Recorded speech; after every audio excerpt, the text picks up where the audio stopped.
Uribe, e já de olho nessas marcas que o Brasil quer imprimir na presidência do G20. A gente fala, por exemplo, sobre a questão da reforma da governança global, mas um dos principais pontos, que inclusive é trazido para essa abertura do evento aí no Rio de Janeiro, é essa aliança global contra a fome e a pobreza.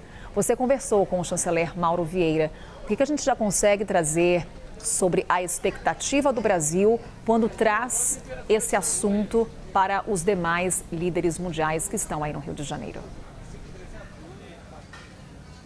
Carol, são duas expectativas, uma em médio prazo e uma em longo prazo. De médio prazo, o documento final é que haja pelo menos um ponto de consenso. A gente já falou aqui na nossa programação desde ontem, há dois pontos que são muito complicados. O primeiro deles, a questão da preservação do meio ambiente. Para nós pode parecer algo essencial, que é um consenso que nós temos os problemas do aquecimento global.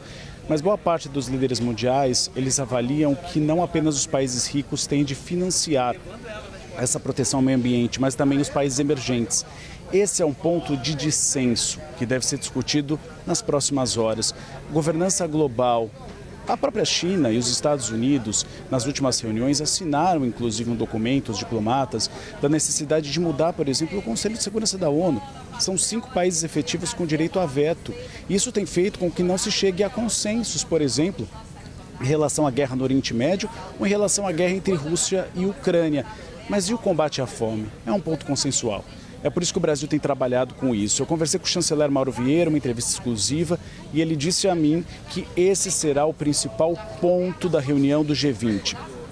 Políticas e experiências de países desenvolvidos e países em desenvolvimento que podem ser aplicadas no mundo inteiro. Ele me disse, por exemplo, que programas brasileiros como Bolsa Família e o Merenda Popular devem ser incluídos dentro desse pacote como iniciativas exitosas que podem ser replicadas por outros países.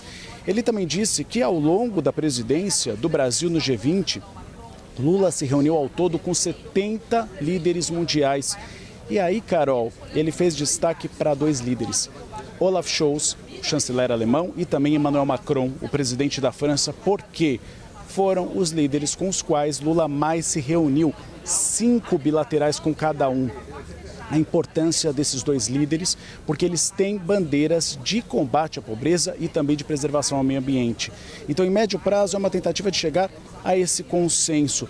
Em longo prazo, Carol, um desejo pessoal de Lula. Lula não esconde nos bastidores uma pretensão de ter como legado do seu governo e legado da presidência do Brasil à frente do G20 o combate à miséria e à fome. Isso pode ser, como disse a Débora Bergamasco ontem, em algumas conversas que nós tivemos, uma sementinha de uma possibilidade de Lula querer ser indicado no futuro para o Prêmio Nobel da Paz. E até um prêmio Nobel em relação a políticas exitosas nesse combate à fome. Então, é o projeto pessoal de Lula que vai ser explorado hoje. Hoje nós temos 2 sessões principais. A sessão da ação global de combate à fome e a sessão da reforma das governanças globais, FMI, ONU e outros órgãos multilaterais, por exemplo, a Organização Mundial do Comércio. E amanhã fica o tema mais espinhoso, que é a questão do meio ambiente. E aí a gente vai ter que observar, né, Carol, se realmente vai ter consenso, se os países emergentes vão financiar ou não políticas de combate ao desmatamento.